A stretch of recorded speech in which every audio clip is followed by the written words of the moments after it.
works.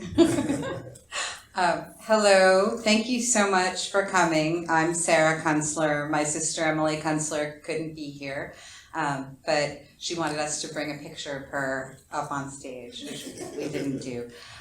This is the biggest screen that our film has screened at, so we're really thrilled about that, and we're really thrilled that you're here. This man, Jeffery Robinson, changed my life, and it's why Emily and I made a film about him, and I hope he changes your life too. Thank you all for being here, and I really appreciate, as you can probably figure out, what Sarah just said, but I do want to say this film is not about me. It's about all of us, and so we look forward to trying to chat with you about it afterwards. So I guess we should watch it. Let's do it. All right. Thanks, everyone. First, I'm going to introduce one of the co-directors, Sarah Kuntzler.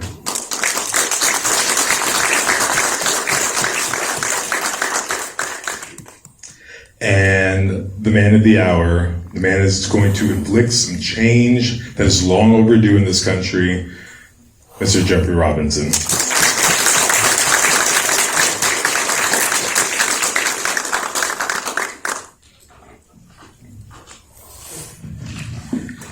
How you doing? Do you have a microphone? I have one. You're gonna share it.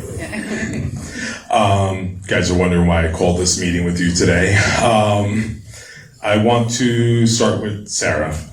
You made this movie with your sister, Emily. Very talented duo you guys are.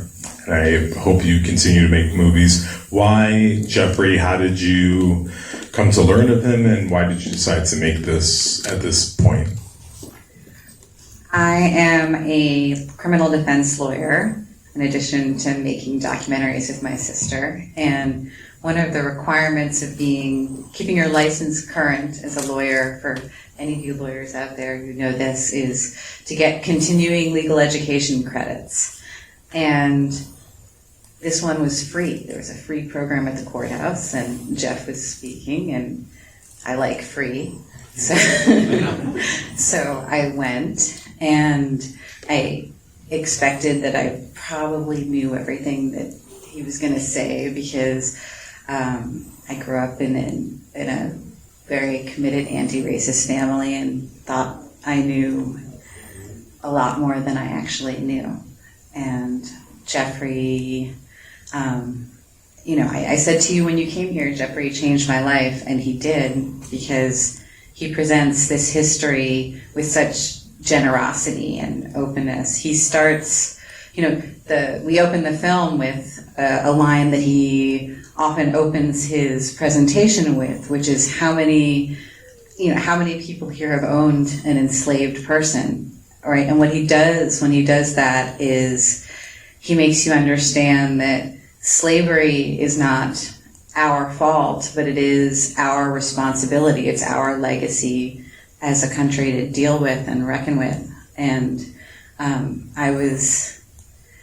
a filmmaker, and I knew that I could help Jeffery take his talk to a larger audience, so I called my sister, and that's what we did. So, Jeffery, you get a phone call, I assume, or an email. Let's talk about that phone call or email, and how did you come to say yes? I knew the last name Kuntzler, and that's a name that I had great respect for, but I didn't know Sarah or Emily.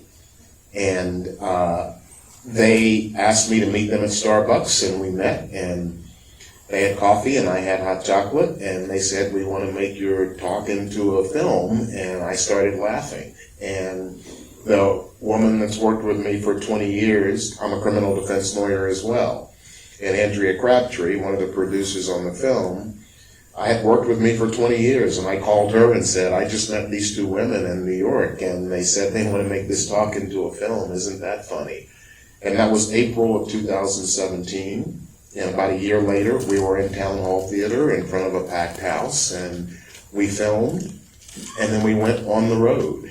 And I knew the name And as I got to know Sarah and Emily, and as I looked at the other work they had done, and I talked to other people who knew them, I got to a point where I really trusted them, and that's how this film got made, because I think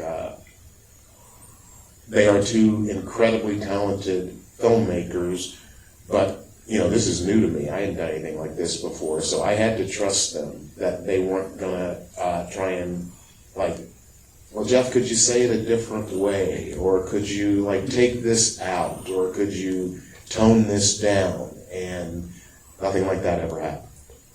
That's great. Thank you for sharing that. When you guys were filming, I believe you filmed over a 4-year period, traveled to about 9 cities. Is that correct? Sounds right. Yeah, Sarah did a count for me the other day. And I think we feel good it was 9.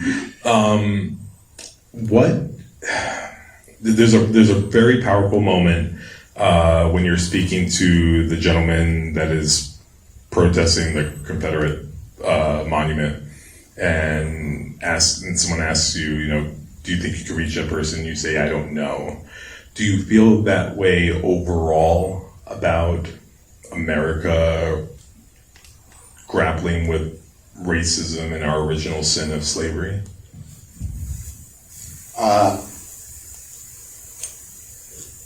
I think I feel more hopeful about where America is right now than maybe at any other time in my life. And that's not Pollyannish. But when I look at what happened on January 6th in the Capitol, when I look at parents around the country and states passing laws against teaching critical race theory, and so parents who have 5th grade children are screaming, don't teach my child critical race theory, when it's a law school curriculum class. No one in high school or lower will be taught critical race theory. So they're not afraid of critical race theory. What they're afraid of is the truth. And so if white supremacy in America and racism in America was really starting to crack, it would look just like what it does look like. That's why the Capitol riots, the Capitol insurrection didn't surprise me. These CRT laws don't surprise me. And what it tells me is the folks who don't want the truth about our history taught, they're afraid because they see it coming. And so I think that this is just what it would look like. It would look messy, it would look dangerous, it would look scary, but this is what it would look like if we were really about to turn the corner and do something different in this country. Thank you for that. Sarah, you and I had a conversation a couple of days ago, and you were very honest with me about racism and slavery is not just Black people's job to reconcile with. It's something that we all need to, which is why you and your sister really were passionate and wanted to jump in the fight. What was the difficulty of taking this on as a white woman, and making sure that message reaches the masses that need to hear it? Like, what was your approach, or what did you and Emily discuss in portraying Jeffrey? Well, we already knew that Jeffrey had material that could reach the masses because of the way Jeff approaches the material. I said this a little bit before, but it's just that he's so generous, right? He brings audiences in. He brings white audiences in. This film is really a calling in, not a calling out. And there's so much in it that feeds a discussion, not just a discussion between Jeffrey and the audience, but discussions that people who see the film or see his talk can then take home with them and have with their friends and family. And so we knew we had that already. In terms of what we bring to it to make it more accessible, what I hope we bring to it is by making this film, we're saying what you were saying, which is that this is a history that all of us need to take ownership of, and that part of me doing the work, part of Emily doing the work, is making this film, and that doing this work is really a gift, right? This is what our generation and the generations, the younger people, the generations that are coming after us get to do, right? We get to reckon with this together, and we can't mess this up, right? That's what Jeff talks about when he talks about the tipping point. So my hope is that our involvement in this gives more white people permission to own this and reckon with this and see this as, really the honor of the generations of Americans living today to help heal this, the original sin that you called it, but also this unhealed wound, so we can move forward as a country. Thank you. I have to give a shout out also to Catherine Bostic, who did your music. I'm a huge Catherine Bostic fan, and I'm so glad. So are we. Yes, you can clap for Catherine Bostic. Yes, it's okay. She's a goddess among us. The depiction of the Tulsa Massacre, the conversations that were had there, again, gut punching. A lot. People in schools still don't know about the Tulsa Massacre. You guys may have heard this before. I really believe this film will probably be shown in schools for years to come, because it's going to provide, I'd say, a good baseline to educate young people and older people, hopefully. But what was the most difficult thing, or what was the most profound moment in Tulsa? Because I think you visited there the longest. Am I correct? Yeah. Both of you. Do you want to go first? What was the most profound thing in Tulsa, or just about learning that history? Both. Yeah. I mean, I think what was most profound overall about Tulsa is going to this space and having this opportunity to meet with the descendants of survivors who are the keepers of this history. And, we met with, Chief Egunwale Amusan and Christy Arisa B. Williams, who run the Real Black Wall Street tour. We met with Dr. Tiffany Crutcher, Terrence Crutcher's sister, who is not just the sister of someone who died by police violence, but also a family of descendants of Tulsa Massacre survivors. It was an honor to be among these people. It took 2 visits for us to be able to meet with Mother Randall, who you see in the film in a Zoom interview. And part of that is that she wasn't healthy. She wasn't always healthy, but part of it was also that this is a community that takes care of its elders. And when we first got there, they weren't sure that we were worthy of meeting their elders and hearing her story, because sharing stories the way Mother Randall shares her story, the way everyone in our film shares the story of their either history or their lived experience, is a trauma, right? It takes work to have to relive that in front of a camera. So I guess for me, that's it. It's the honor of getting to bear witness to those experiences and the trust that the community shared with us in letting us film their stories. I agree with what Sarah said. I think if there was I think my discussions with Tiffany Crutcher were memorable to me because I was very aware of what had happened to her brother, and I followed that trial very carefully. And so meeting with Dr. Crutcher, and she took us to her home and introduced us to her parents, that was incredibly special. And we went into the basement of Vernon AME Church which today is the only black-owned structure that exists on Greenwood Avenue in Tulsa, Oklahoma. And if you go down into the basement near what is clearly the foundation of the building, you can see bricks that have fire marks on them. And there is still a slight smell in those bricks. And I think that was a moment when I was really shaken. I'm going to open up for 1 or 2 questions. Anybody? You have to talk loud, and I also can't see you. Right there. Move here so that I don't scream over anybody. Sure. I want to thank you both for this phenomenal lesson. I bring my 13-year-old daughter to all of these type of events, sometimes begrudgingly, and I did the same with my now older child who's off in college.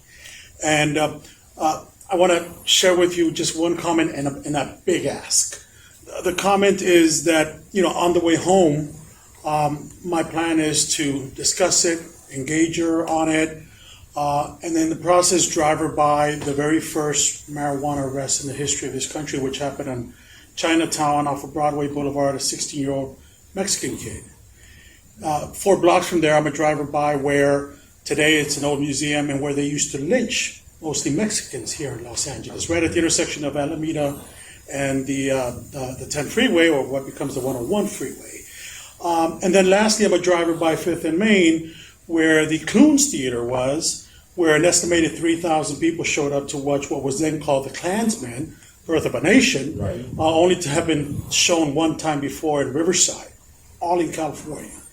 And the reason I want to do that with her is because I need to help her understand and conceptualize this shared experience and understand why not only is it shared, but the degree into which this is shared.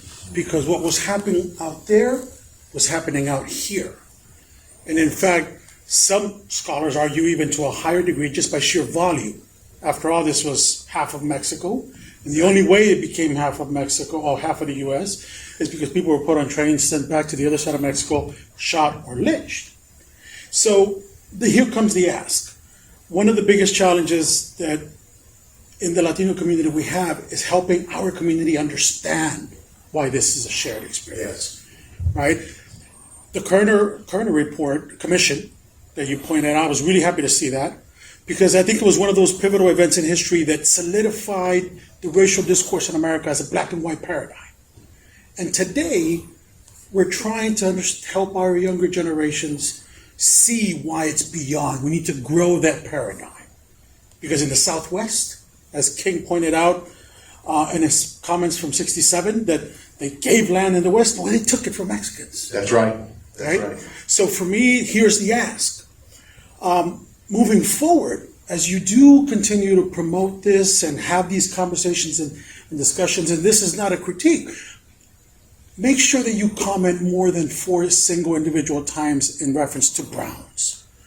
Because I think it's going to help us in the next 50 years, as you point out, to be able to look back. And by then, the demographics is such that it might just very well be something that's way beyond the black and white paradigm. And if we don't start to make a closer, better, stronger association to this racial discrepancy, if you could, what we're going to end up with is this generation of young Latinos, mostly Latinos, in a place like California, the Southwest, who say, yes, I get it, it's an atrocity, it's bad, but that's not my struggle.